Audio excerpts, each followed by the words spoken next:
Hello, friends. This is Dave Hurwitz, executive editor at ClassicsToday.com, here with another in our endless series of miniature masterpieces. I really recommend this playlist to you because, I've got them all grouped together in a bunch on my channel homepage. And so far, this is number 41. Plus, there are like a few others in there just for fun. That's a lot of videos. They're not very long. The pieces are miniature. They are all 2 minutes or less. Some of them from remarkable and lesser-known composers. They're a great way to get to know some music by people you may not have heard of, or to just sample stuff. And so I really recommend that if you have not explored miniature masterpieces, please do. They're all conveniently lumped together, as I said, in a single playlist, so you can go through them at your leisure. And today, we have an extraordinary entry in miniature masterpieces. It is, get this. Here's a piece you probably don't know very well. Some of you will, of course, because I'm dealing with classical music kookies like myself. But if you're a somewhat normal person, you probably have not heard this. It is Ronaldo Hahn's The Bewildered Nightingale, Le rossignol éperdu. That's 53 miniatures, poems for piano. Now, Reynaldo Hahn, for those of you who don't know him, is most famous because he was, at least initially, the lover of the great French writer Marcel Proust. And so that's sort of how his name got attached to Proust. But actually, in their youth, when they met, Hahn was the more famous of the two of them. He was a composer who was trained by Massenet, naturally at the Conservatoire in Paris, where everybody went. And his style is late French romantic, and the miniatures are like those of Fauré and Saint-Saëns, those people, the short works. They are exquisite. French music is always exquisite.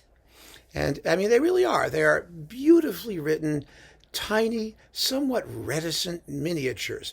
They last anywhere from about 28 seconds to more than 8 minutes in this collection, and they are played to a fare thee well by the great pianist Earl Wild, who was just, he's like in his 80s or something when he recorded this. The man had an absolutely boundless appetite for interesting keyboard music and a boundless ability to perform it magnificently, as he does here. This is one of his least known and greatest recordings of unusual repertoire. And it's all the more interesting because Wild, as we know, was had a reputation as sort of a barn-burning virtuoso, the last of the romantics and all that stuff. And these pieces are just the opposite of that. They're very, very subtle, mostly quiet, mostly slowish, not particularly difficult technically, but they are full of poetry. They are just dripping poetry. They're based, actually, quite a few of them, on lines from contemporary French poetry, as well as millions of other things. Each of the pieces has a title. And, the titles recall the keyboard music of, Couperin and Rameau, those little French character pieces for keyboard. And my goodness, they're wonderful. They take a little getting used to. Some people have an exquisite limit. You can only stand so much exquisitude, at one time. And there's no reason you have to play all 2+ hours of this stuff at once. You really don't. You can listen to them in any groups, in any order, in any way. They're lumped into 4 categories. There's the première suite, the first suite, and then the other suites, there are 3 others, have titles. Those titles are Orient, the Orient, naturally, because it's French, and you've got to do the Orient. And let's see, what's this one? Carnet de voyage. That's travel notes. And Hahn didn't like to travel. He traveled in his imagination because some of these pieces, well, we'll hear one, I think, and you'll see what I mean. And then Versailles. Yes, Versailles. It ends with some a recollection of the period of Rameau and Couperin. the great French Baroque. And they're just delicious pieces. They really are. Let's listen to a few and you'll see what I mean. I'm going to play, let's see, first, I've got three of them here. All of them less than 2 minutes long. Three miniature masterpieces. The first is called, you ready for this one? Effet de nuit sur la Seine. Sur la Seine, pardon me. The Seine is female, the river. So it's the effect of night on the Seine. I mean, even the titles are poetic. I mean, the poetry is just flying off the keyboard here. But really, these are such lovely works. Here we go. The effect of night on the Seine.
Isn't that beautiful and evocative and atmospheric?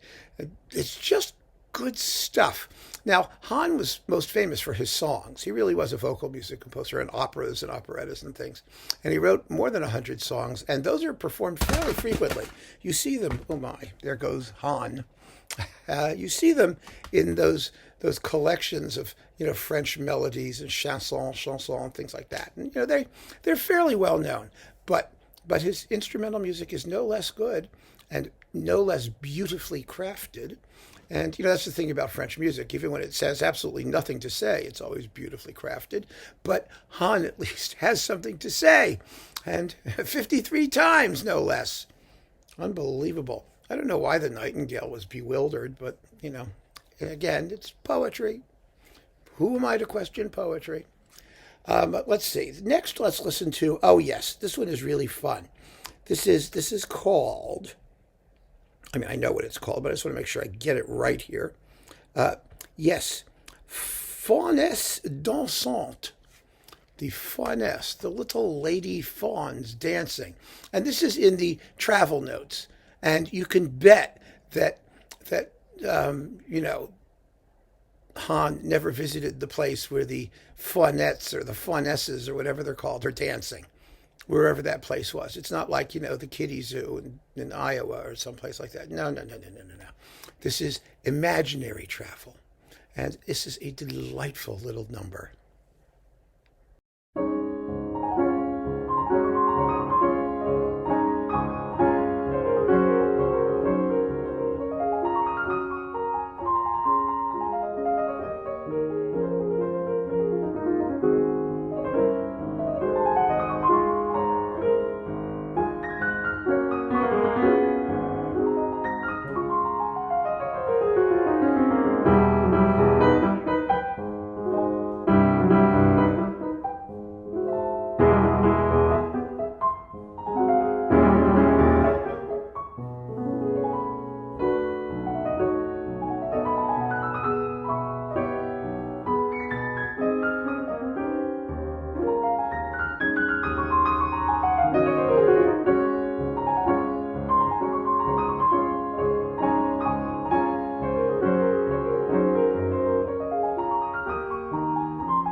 And finally, last but not least, we need to stop over at Versailles.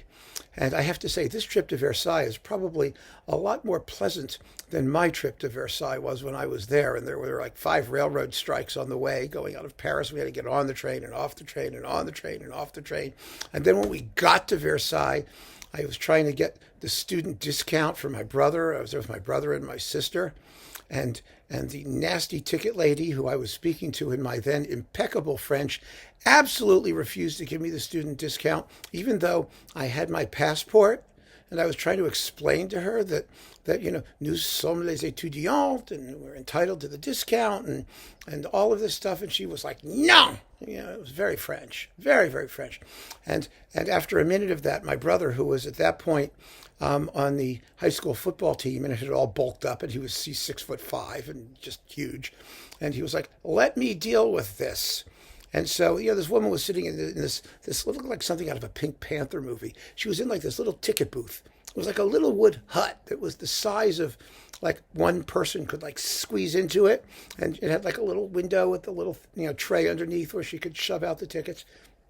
And my brother just walked up to the little ticket booth that she was in and bench pressed the ticket booth with the lady in it and started shaking it, saying, you goddamn bitch, give me our tickets. This woman is in the ticket booth screaming, au secours, au secours. And she's pushing tickets out through under her little tray thing. So we got our tickets.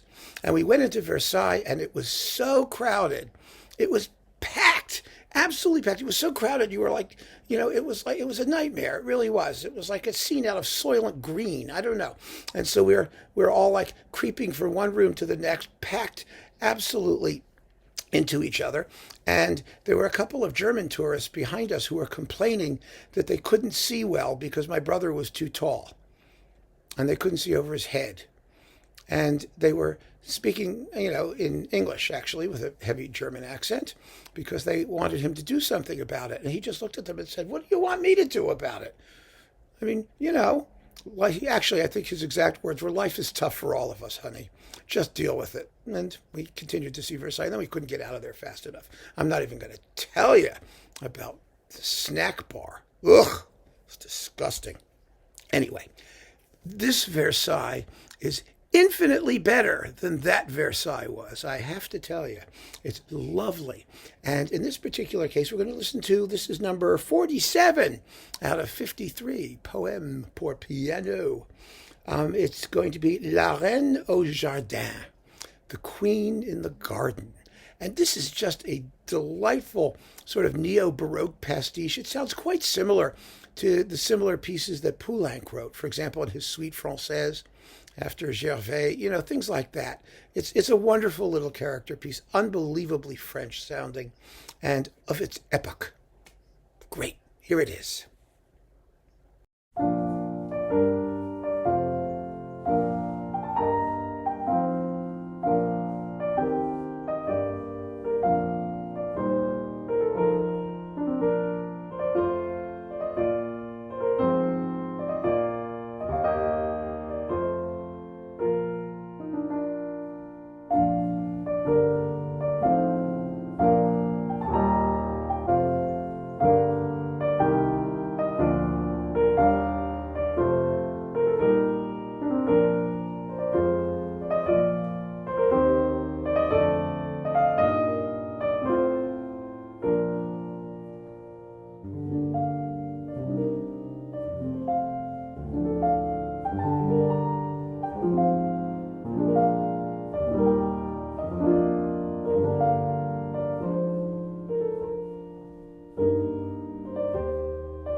So that was the always amazing Earl Wild on Ivory Classics, the Ivory Classics label. If you don't find this on Amazon, just go to the Ivory Classics website. They have a shop. You can buy it there, and they are very, very good. Michael Roland Davis, who runs the thing, will send out the disc like the next day, and it always arrives, and he's very, very good about those things. So, check it out. just check it out. This is a wonderful collection. It makes great, great travel music, by the way. Road music for your car or something like that. It just is really, really good for quiet times. And, it's the kind of music that if you pay attention to it, you'll always hear something interesting. But if you don't want to pay attention to it and just want to relax, it's good for that too. And I don't think there's any harm in that at all. So let us wrap things up here with Reynaldo Hahn's Le Rossignol éperdu. Just a wonderful, wonderful piece of 53 keyboard miniatures, amazingly performed by the amazing Earl Wild on Ivory Classics. So keep on listening, folks. Thanks for joining me. Take care.